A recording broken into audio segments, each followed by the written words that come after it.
ఆధిపత్య ధోరణి, మనువాద ధోరణి మనము సావాలని కోరుకుంటున్నాం. కాబట్టి తప్పకుండా ఎక్కడ అన్యాయం జరిగినా ప్రశ్నిస్తాము. కాకపోతే వీడు బెస్ట్ ఆల్టర్నేటివ్ అన్నప్పుడు వాడిని ప్రశ్నించే విధానం మారుతుంది. కొంచెం సాఫ్ట్గా ప్రశ్నిస్తాం, లేకపోతే రిక్వెస్ట్ చేస్తాం. బట్ ప్రశ్నించడం మాత్రం ఆగదు. ఎందుకంటే మన గోల్ ప్రజలు బాగుపడాలి. End of the day simple.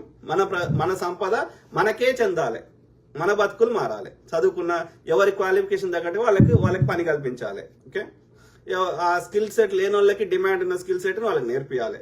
వాళ్ళు పండించిన పంటలు కానీ తయారు చేసిన వస్తువులకు కానీ ఎక్కడ డిమాండ్ ఉంటే ప్రపంచంలో ఆయా దేశాలకు ఎక్స్పోర్ట్ చేసుకొని వాళ్ళంతటా వాళ్ళు బతికేటట్టుగా కావాల్సిన స్కిల్ డెవలప్మెంట్ ట్రైనింగ్ ఇవ్వాలి. ఇప్పుడు రైతులు ఉన్నారు, వాళ్ళకి ఎంఎస్పి ధరను పెంచడానికి ప్రయత్నం చేయాలి.